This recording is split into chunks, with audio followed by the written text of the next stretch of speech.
Welcome to the Tea Room with Talia Reese. I'm here today. I am joined by the fabulous Ellie Kohanim. Hey, How Talia. are you? I'm so happy to be here. So excited. I can't believe you're here. I'm so happy to be here. I've got a serious TV personality. I mean, serious. Let me tell people who you are. Ellie is, you're an anti-Semitism expert. Okay, but you started out as you're a diplomat, right? You have a background as a diplomat. You had a title under Trump in his first administration as I know it has envoy in it. Yeah, Is that how you say long. it? Envoy, Do envoy. you want me to say the What's title? It's say long. It's long. Oh, it's here like, it is. Yeah, go ahead. You were the State Department's first Iranian-born Jewish envoy. Yeah. As a deputy special envoy. What is that?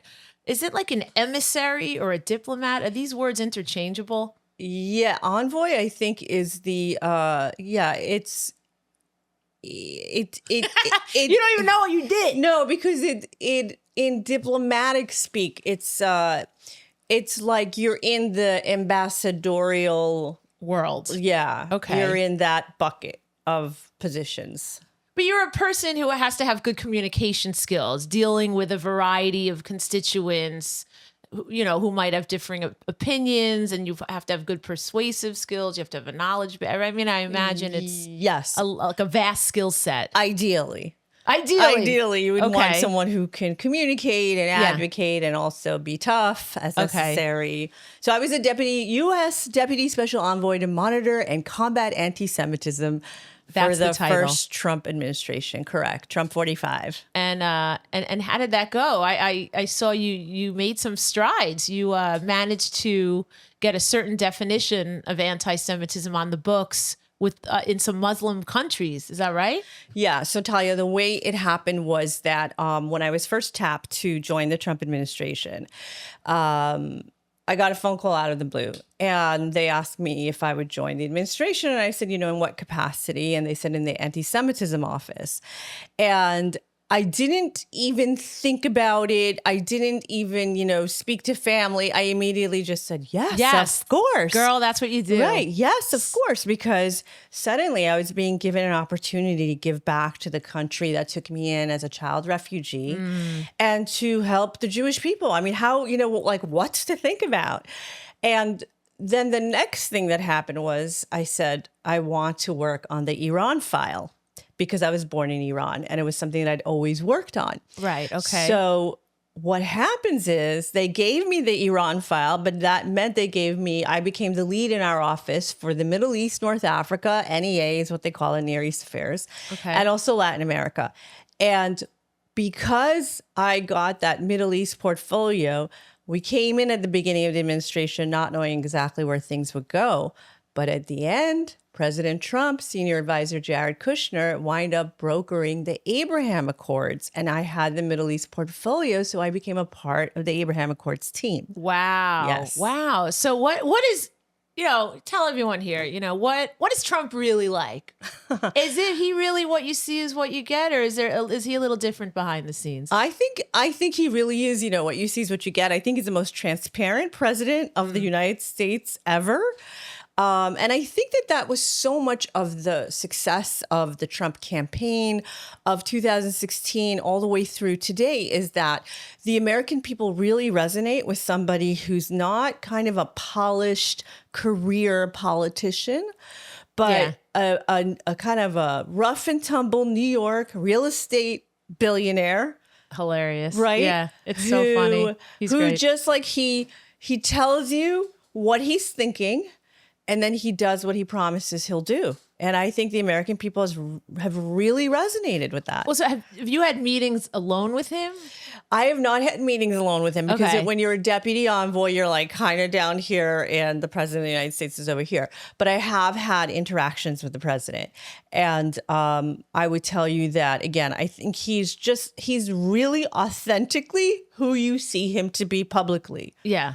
Yeah. Okay. Wow. That's great. But so it's funny when you talk about the Office of Anti-Semitism. It just sounds funny to me. Like is there an office of every type of hate to become, or is it special that that we have that? I think it's special. I think it really is a reflection of the American moral ethos. What happened, Talia, is under Bush Jr., the United States Congress created this Office of the Special Envoy to Combat Anti-Semitism at the State Department. And I always remind people the State Department in the U.S. is like the foreign ministry in other countries. So the mandate is only international, global. You cannot, as per the U.S. Congress, when you work for the State Department, you cannot touch on anything domestic. So when under Bush Jr., U.S. Congress creates this office, it's because global anti-Semitism was so bad and the U.S. was such the golden moral standard. It was so bad then? Yes, but they said, we want to have a say on what the hell is going on around the world. So we're going to create this office in the State Department. We're going to appoint an American representative to go beat up on, international community because of their rising anti-Semitism. But I'll tell you what happened, Talia. By the time I came into office, I was understanding that we were having a growing anti-Semitism problem right here in the U.S. I was noticing the radical left anti-Semitism that was joining hands and partnering with the radical Islamists. And that's exactly what blew up after October 7th. Oh, I see. But I was already seeing the trend lines. And so what happened is when I finished my term in office, in June 2020, I wrote an op-ed in Newsweek, and I made the argument that we actually need a domestic anti-Semitism czar. We need somebody in this country whose mandate is domestic anti-Semitism. Because unfortunately... 4 years ago. Yeah, we were already seeing. The trend lines were there, the FBI reports year after year. But only in the left, you're saying, in the far left. Yeah, because people say, oh, it was in the right, it was in the far right. And we could talk about that too. But you're saying at that time, you were just seeing it then. As far as a real problem of, let's call it, violent anti-Semitism that I didn't think was on the fringes. So here's what it is. I will never deny that there has been radical right-wing anti-Semitism. I also, in 2020, before the 2020 election, wrote an op-ed about what I was exposing as the Charlottesville hoax, which was all this, quoting President Trump out of context. Right. They kept saying that Trump was saying that there's fine people on both sides, right? And we've seen the footage where 50 times he denounces the white supremacists, and he was talking about the people who were pulling down the Confederate statues. Right. That's been debunked, right. Although Biden did bring that up in the most recent debate, which was, that was crazy. Right. Like they kept dredging up this they just kept doing it. Freaking lie. The Charlottesville hoax. Right. But putting that aside, look, there's always been, I would not deny that there is right-wing anti-Semitism, that there has been. But I do want to talk about that too, what's happening currently, but go on. Right. But historically, in the last, let's say 10 years, what I believe was that they were very much on the fringes, very outcast. Nobody mainstream in the Republican conservative party conservative circles was really kind of on board with that, within the last 10 years. And so what we were seeing was this rising anti-Semitism for the left, the radical left, and radical Islam. In this country. Yes. And that's what I was responding to. But Talia, as you and I speak today, I think we've got new problems. Right. Okay. Well, I guess first I'm just curious, when you were advocating to have a czar here, did that happen? Do we have that? Or is that Trump? So, right. I mean, President Trump, I want to say, since we're talking, I think he is the most pro-Israel, but pro the Jewish people president in U.S. history. Oh, wow. I think that there's no other president who has done more to secure the Jewish people and Jewish Americans than he has. And he only has his own track record to beat. So in Trump 47, he can, the high bar that was set was Trump 45. Okay, he only has his own track record to beat. But Bush Jr. were just saying, I mean, he loved the Jewish, he loved Israel. They said under his presidency, the U.S. gave the most money to support Israel. And that's probably all true, but I'll tell you what I think the Trump track record is, moving the American embassy to Jerusalem. Yeah. Oh, yes. Right. Yes, that's huge. Recognizing Israeli sovereignty over the Golan Heights. Right. Determining that Jewish sovereignty over the West Bank and Judea and Samaria is not against international law per se. President Trump issued the 2019 executive order combating anti-Semitism, which gave Jewish students on college campuses civil rights protection for the first time in American history. Okay. And set the stage for everything the Trump administration is doing right now. So you know what? Some things are more valuable than money, right? Yeah. And also, but also, of course, the first Trump administration did support Israel with all the military, equipment and all that. Right. And of course, this time when they came back into office, we were dealing with, under the Biden administration after October 7th, an environment where the Biden administration was literally withholding arms and munitions as Israel was fighting the seven-front war for its survival. The Biden administration kept withholding arms and munitions and resupply. And, they were doing things like telling the Israelis, you can't go to Rafah. Well, it turns out Rafah was exactly where the hostages were held, right? Where it was, that was when the Israelis actually were able to turn the tide on the war in Gaza. It turns out that Rafah was actually the most important thing that the Israeli army had to do. And the Biden administration, Kamala Harris, was holding them back. So, Trump comes back into office, immediately restocks, resupplies, and gives Israel the freedom to fight that war. It's funny. I was going to ask you what your take is on anti-Semitism in the U.S. Is it more on the right or on the left? I feel like I've kind of answered that a little.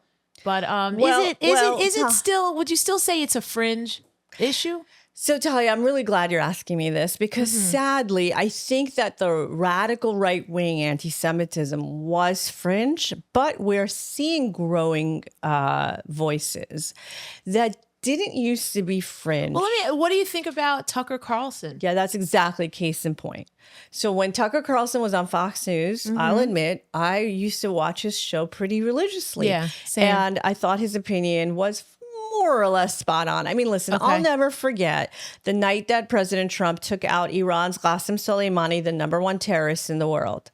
And Tucker went on air that night. He was on his show. Like, the timing was that as soon as the Trump administration releases the info publicly, the next show on Fox was Tucker. Okay. And he was predicting, the usual, it's the end of the world, World War III. How can the U.S. do this right? And he was proven so wrong.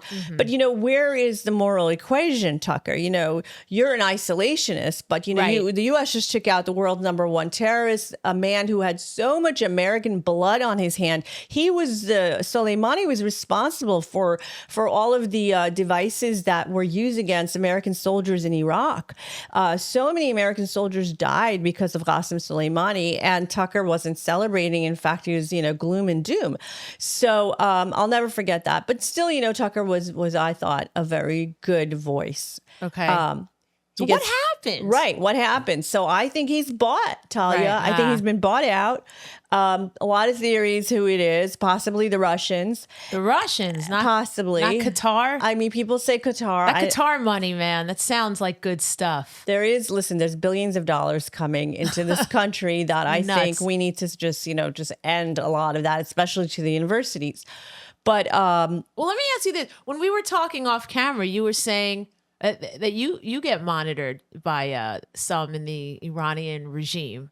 I mean, they're looking at everyone, right? I mean, you have a position, and you're vocal. You go on TV. Yeah. So, well, I guess two things I'll ask. First of all, like, are you worried? Like, do you worry about your safety, as far as this goes? And then on the flip side, I'll ask you this. If, let's say, someone from one of these regimes was to come to you and offer you like $10 million to become like a Tucker and start flipping your positions on TV, would you do it? And if yes, how long would you do it for? So you know what? No, I can't be bought. So anyone, oh, well, easy to say. Sorry. I guess no one's offered it to you yet. No, honestly, I can't be bought. You know what? I think $10 million. No, 10 million, 20. To say, I don't know Israel's right. Yeah, I know. I can't be bought. All right. You can stay then. Yeah, you thanks, can stay. Talia. Yeah. But yeah, so this is a well-known phenomenon that the Iranian regime is constantly harassing, monitoring, tracking, hacking Iranian expats, Okay. journalists, anyone who, activists, anyone who speaks out against the Iranian regime publicly. Anyone who speaks out. Sure. Anyone who speaks out. I think the most famous case is Masih Alinejad in Brooklyn, who the FBI, one day informs her that she was about to get kidnapped and thrown. I think they were plotting to take her to Venezuela, and then from Venezuela to Iran, where they were going to do God knows what to her. So, holy cow. Right. So she's the most famous and well-known case. But if you talk to Iranian, again, expats, journalists, activists, pretty much every single person has a story of harassment. And so what's your story? So my story is definitely that they have tried to hack me numerous times. Holy cow. Yeah. And other forms of harassment. But again, I can't be intimidated. I can't be sold. I can't be bought. Like none of that. No one's ever going to silence me. And, Talia, I think that all of us come to this earth. We're brought here by God. And I think each of us has a mission. And, I believe that I have my life's mission, which is that I will always speak out against the Iranian regime, and I will always speak out for my sisters and brothers who are still in Iran. I escaped when I was a child, but I'll never forget the people of Iran who are still there and who deserve their human rights. And I'll always speak out for the Jewish people. I'll always speak for America first. I'll always be there. Yeah, but about the Jews that are still in Iran, last I heard the number was like 8,000 to 10,000, something like that. Yeah, and they don't a lot of them don't want to leave, right? I mean, from what I like they have a pretty good life. Is that? Well, I'll tell you what it is.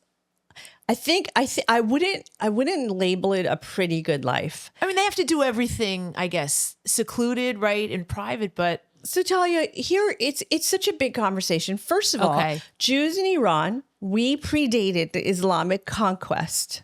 Right. So we've been there for thousands of years. So again, for the audience to understand, that means that from the first the destruction of the first temple in Jerusalem, there are Jews who scatter into Babylonia, ancient Persia. Okay. And so let's say my family traces back over, 3,000 years. We're talking about history in one land. So is that why Jews call themselves Persians? Yes. And not Iranians, because ancient Persia predates modern Iran. And Iran is more synonymous with the Islamic regime. Is that right? No, Iran also predates the radical Islamic regime of 1979, but Iran is still a modern nation state. And you've got the Persian Empire, which is, again, thousands of years ago, ancient Persia. And like the story of Queen Esther, the the story of the Jewish story of Queen Esther, right? This is ancient Persia. So we're this ancient people. We go to ancient Persia. When the Jews go there, it's us and the Zoroastrians, Oh, wow. Right? So it's like pagan religions, Jews. Okay. Right? Eventually you have the rise, you've got Christianity, and then the rise of Islam, Muhammad's rise in Saudi Arabia. And then the Islamic conquest, they come and they conquer all of Arabia. They eventually get to ancient Persia, Iran. They conquer Iran, ancient Persia, and turn it into another Muslim country, which, by the way, that's where the Shia-Sunni split starts. Yes. Right? The Persians kind of reject the Islamic conquest in a way by saying, we're going to be Shia Muslims, you guys are all Sunnis. But they speak Farsi. And we speak Farsi. As opposed to Arabic. Yes, Farsi, exactly, is not Arabic. Different language and actually different peoples. And so much better and classier and more refined, right? Isn't that a thing? Like Iran was always like the pearl of the Middle East. Am I saying that right? Yeah. I think, listen, Persians have a lot of pride, and are always kind of holding up that Persian pride. So, Talia, when you say there's 10,000 Jews left in Iran today, and why aren't they leaving? Right. Part of the answer is, you know what? Why should we leave? We've been here since forever. We were here before the Islamic conquest. This is our home as much as it's anybody else's home. Okay. Who is this regime that came in 45 years ago to tell us that they're going to persecute the hell out of us and we have to leave our our ancient homeland. So you know what? There's a part of me that says kudos to you. Okay. You're managing to live under this oppressive regime. Go ahead and stay, because you know what? We were there before, long before them, and we will be there long after them. God willing. So that's part of, that's part of what is going on. I think that they've managed as Jews to find a way to live. And you know what, Talia, they do have a lot of Jewish infrastructure. So when we, in my family, lived in Iran before the revolution, we had Jewish schools, we had synagogues, we had Jewish community centers. We even built a Jewish hospital. And you remember that? I mean, how long? I was a child, but I know all this from my family and hearing and learning about it. I grew up in the U.S. I started first grade here. But you have no accent, but you speak fluent. I do speak Farsi and Hebrew. It says Hebrew. Hebrew. I do speak Hebrew. How do you speak fluent Hebrew? So when we came to the U.S., I went to Jewish day schools. I went to Beis Yaakov of Queens. No, you did not. I did. For all those who know what that is, You're a frummie. I didn't know that. So you're Shomer Shabbat. I'm a Sabbath observant, Shomer Shabbat. Observant Jew. Yeah. Okay. So I went to Beis Yaakov of Queens, and then colorful. After that, I studied. I went to Columbia Barnard undergrad, which we could talk about what a disaster. Hang on. Yeah. I saw you wearing a 2-piece bathing suit at the pool. I don't know about that Beis Yaakov. She's giving it all away. Well, here's the thing. I mean, this is how we connected. We ran into each other at our community pool last week, and it's a very shishi community pool. Just for the yeah. Okay, everyone. This is Great Neck, Long Island, where the Persian Jewish community and other people, not just us, live. Yeah.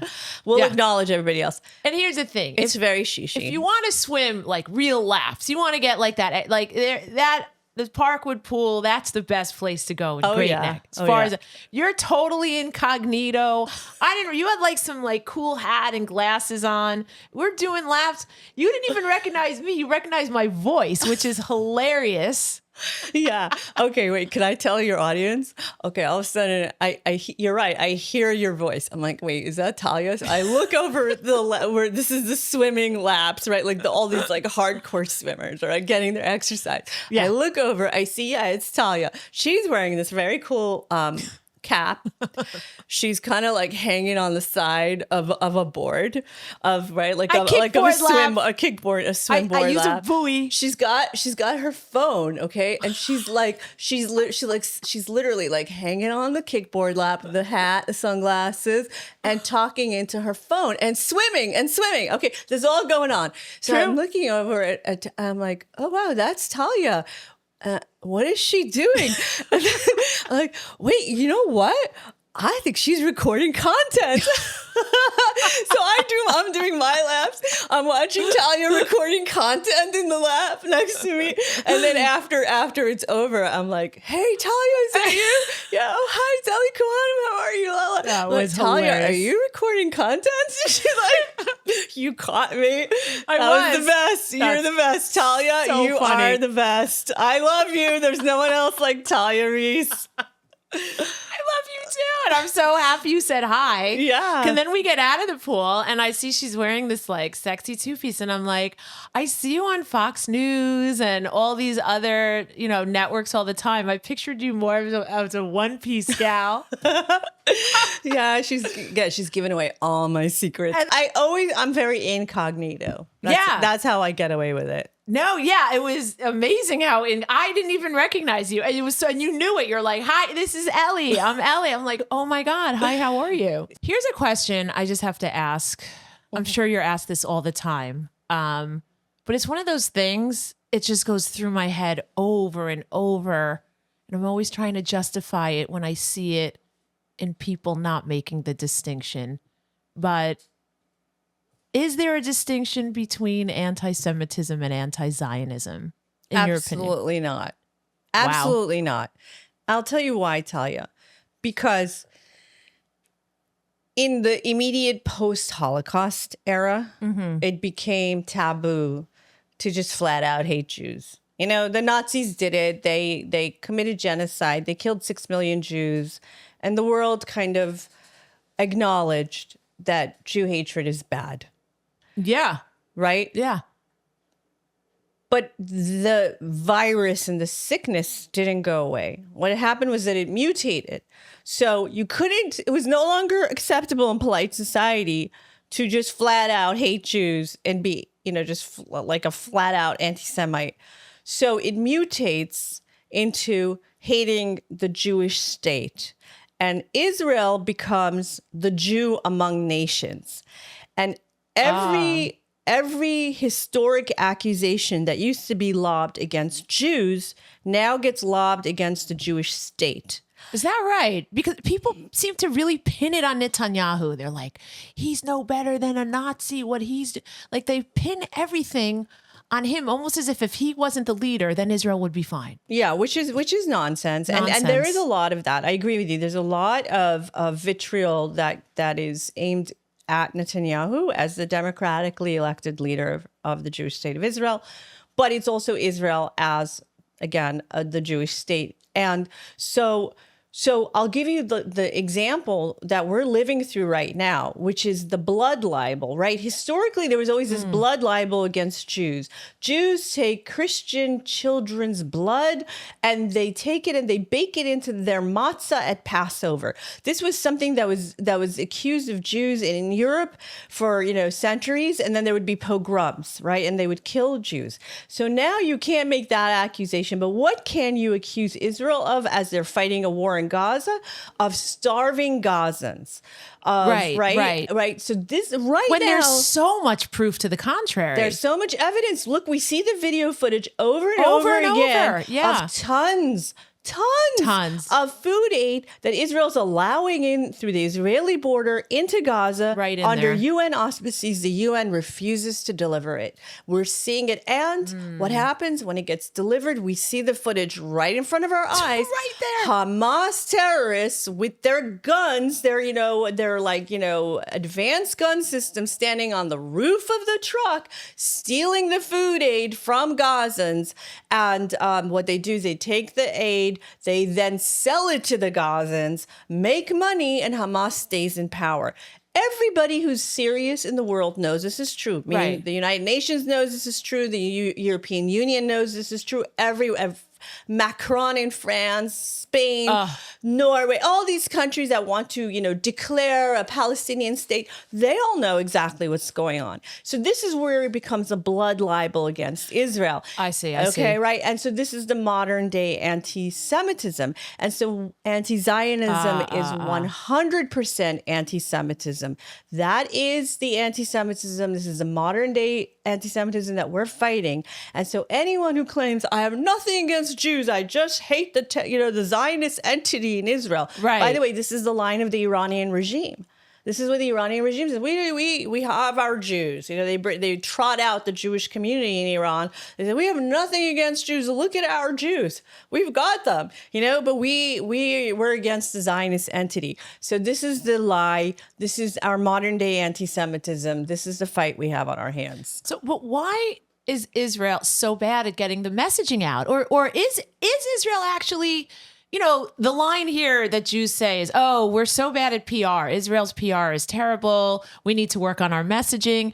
Is that true? Or is it just that nobody wants to actually hear our messaging? I think it's a combination, Talia. So the double standard that Israel's held to that no other country's held to, and that, again, by the way, is part of that International Holocaust Remembrance Alliance definition of anti-Semitism, where anytime Israel's held to a double standard, that is anti-Semitism. In the Gaza war, Israel's the only country in the world where the Israelis are fighting the enemy in Gaza, but the Israelis are also supposed to provide aid, feed them, provide electricity, provide water. It's literally fight a war while you are keeping your enemy alive. Right. Imagine if Ukraine and Russia were doing. Exactly. It would make no sense. Exactly. It's like everyone should turn to Putin and say, Putin, by the way, while you're killing the Ukrainians, go ahead and feed them and give them electricity. And if he was like, oh, okay, I want the world to like me, so I'll do it. Exactly. So this is what's happening with Israel, that double standard. And no one is saying, hey, Egypt, Egypt, Right. which Gaza was a part of. Take them in. Take them in. Open your border, humanitarian. Let them into the Sinai, the desert that's empty.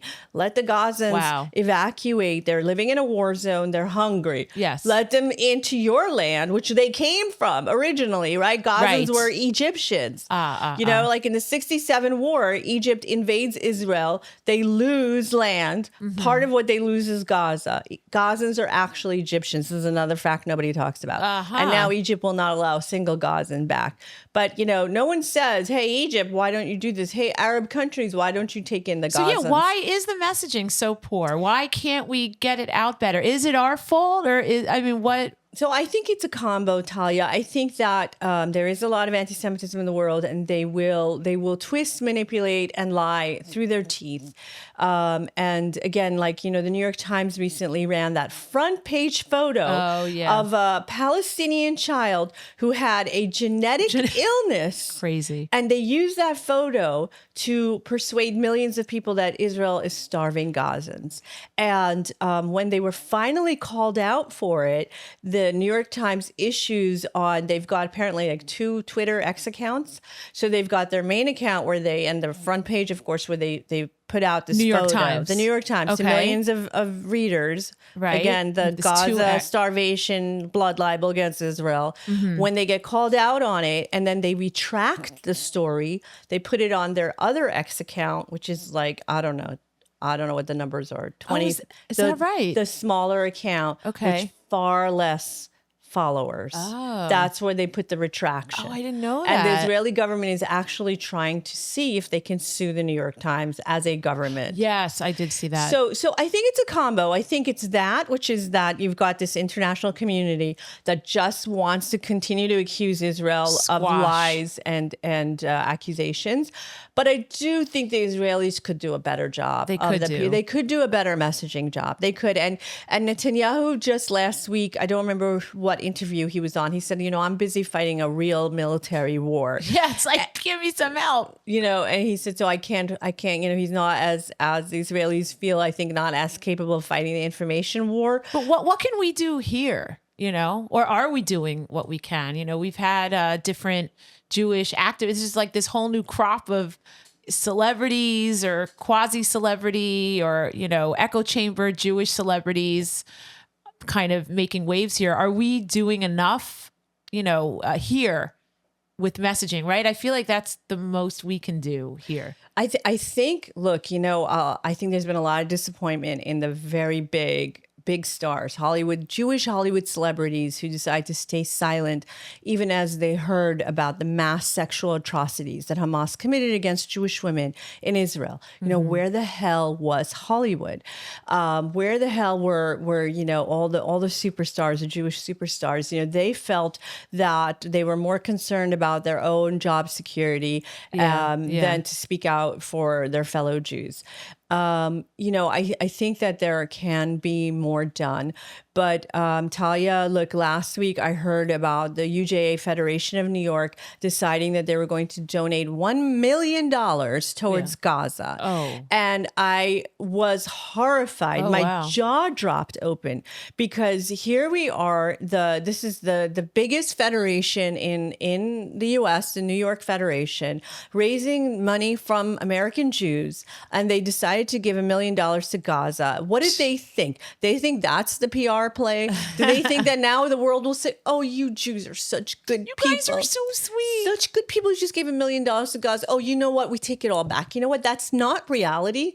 And the board members at UJA Federation who decide to do this, and by the way, you understand when I speak out against the Jewish establishment, I make it so that no Jewish organization will ever bring me as a speaker at their fundraising event, Talia. I'm never going to get the big bucks as a speaker at Jewish events because this is who I am. This is what I'm telling you. I can't be bought. Oh, because I will speak out against the Jewish establishment when I think that they are committing, Jewish suicide by sending $1 million to Gaza. You know why? Because look at Israel right now. The kibbutz communities on the border of Gaza that were invaded on October 7th, those communities, I went and I visited them with my own eyes. I saw those burnt houses where Jewish families were burnt alive. They're blackened with smoke. These entire communities are destroyed and they need to be rebuilt. The north, where Hezbollah was going to attack Israel and invade from, when Israelis, thank God, outsmarted them. But for almost 2 years, those communities were evacuated.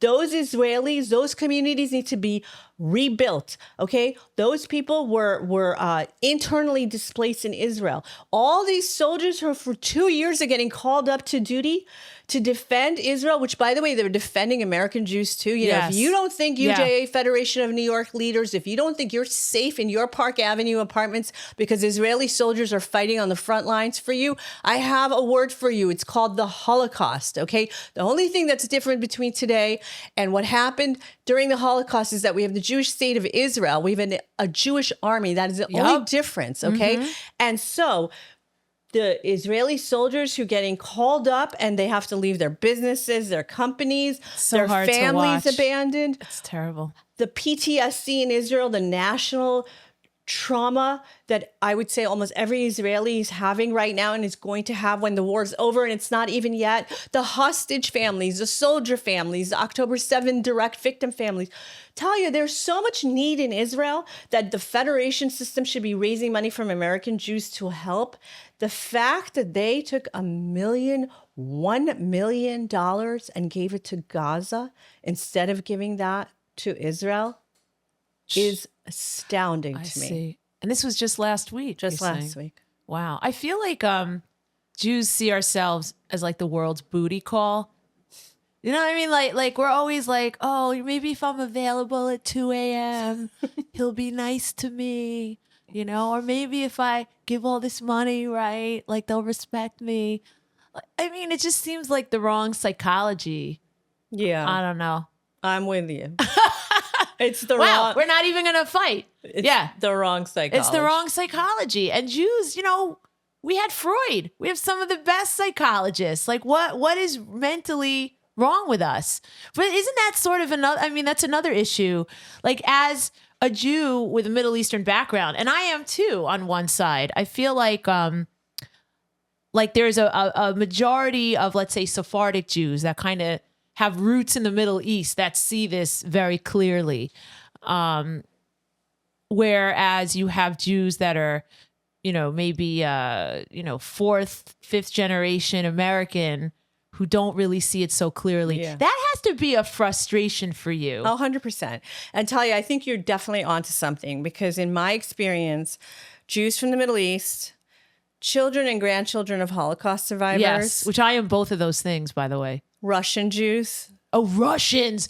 Russian Jews are intense. They scare me, but mad respect. They know what's up. Right.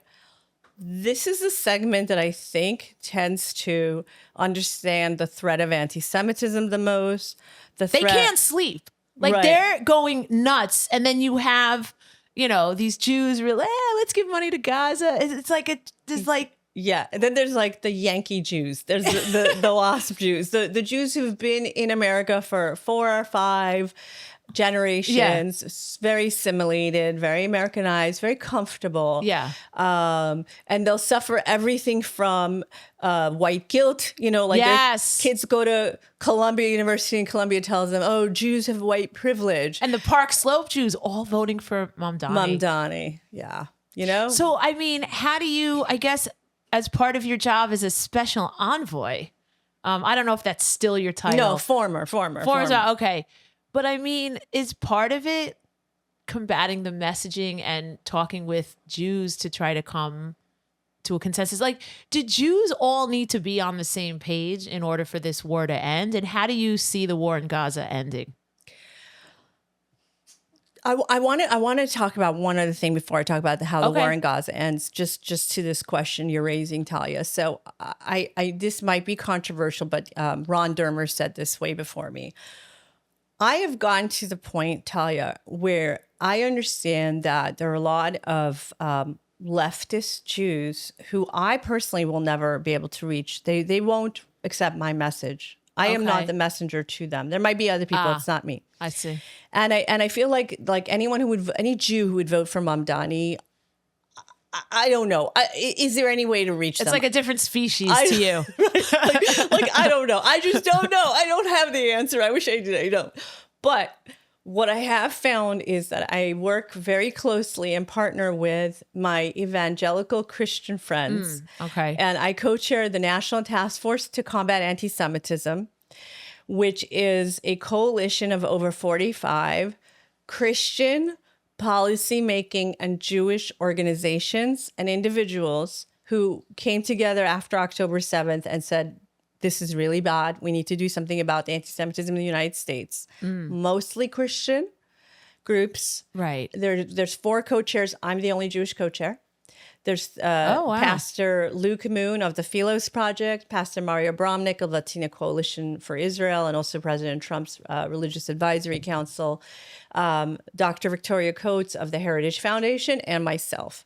And so what I'm doing is working very closely with Christian faith community, with policymakers, conservative policymakers, to take on this fight of anti-Semitism in America, the growing pro-Hamas movement, because I have found that these are real partners in the fight and people who really, really want to confront and end the pro-Hamas movement in the United States.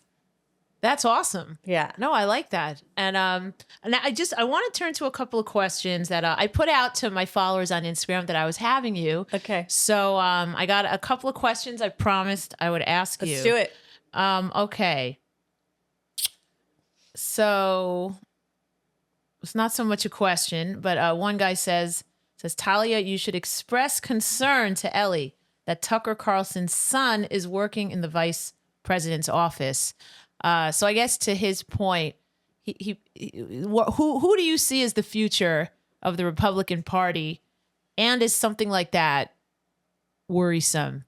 It's very worrisome. I've been very outspoken. If you follow my ex, you'll see that I have been speaking out about the need for everyone to stop inviting Tucker Carlson to major events. Like Charlie Kirk just had Tucker at Turning Point. Yeah. I thought that was a big mistake. This was already after Tucker Carlson came out against President Trump and President Trump eliminating the Iran nuclear sites. And then President Trump calls him kooky Tucker Carlson. Right. After all of this takes place, the fallout essentially, Charlie Kirk still had Tucker at Turning Point. And of course, Tucker starts engaging in all this crazy anti-Semitic, conspiracy theories. And I've seen the footage where a lot of the people in the audience start walking out on Tucker. Okay. So, God bless all these people who have the moral clarity who walked out on Tucker. But you know what? Let's stop platforming Tucker. And what I'm saying, Talia, between Tucker Carlson, Candace Owens, Marjorie Taylor, what about Greene, Megyn Megyn Kelly having Yeah. Mrs. Jewish Space Lasers on her show and not pushing back about the crazy, stupid things that Marjorie Taylor, the dimwit, was saying. We need to make sure that conservatives completely just outcast these voices, so that conservatives and Republicans can maintain our moral high ground, and so that this doesn't come back to bite us in the midterms. Okay, but what about if Vance is the future of the party? I mean, what about his friendship with Tucker and hiring his son, or was it his nephew? What do we think about that? I think that the vice president, J.D. Vance, I think he's got good instincts. I've seen, everything he said on Israel so far has, I think, been very supportive. Okay. I know that he went to visit Israel when he's a member of Congress. So, I haven't seen anything on that. And look, who knows, who knows about the hiring and when the decision was made and all that. But,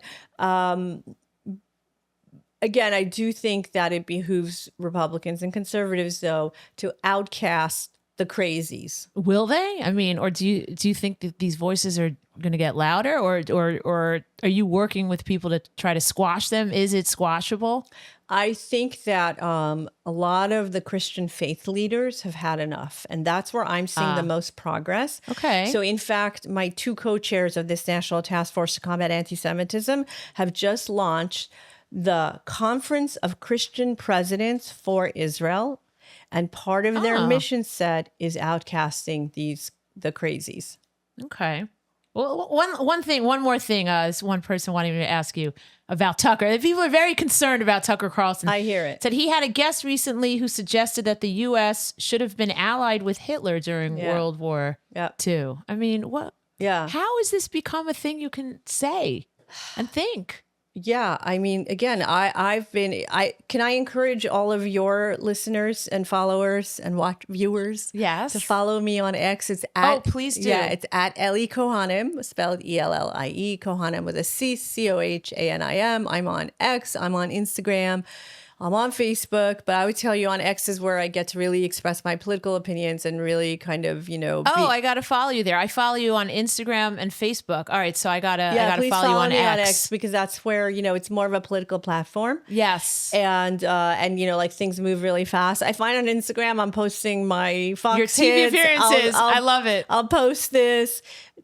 Pictures. I feel like every platform has its forte of what works well. Yes. But on X, that's where I do a lot of my political talk and views and response.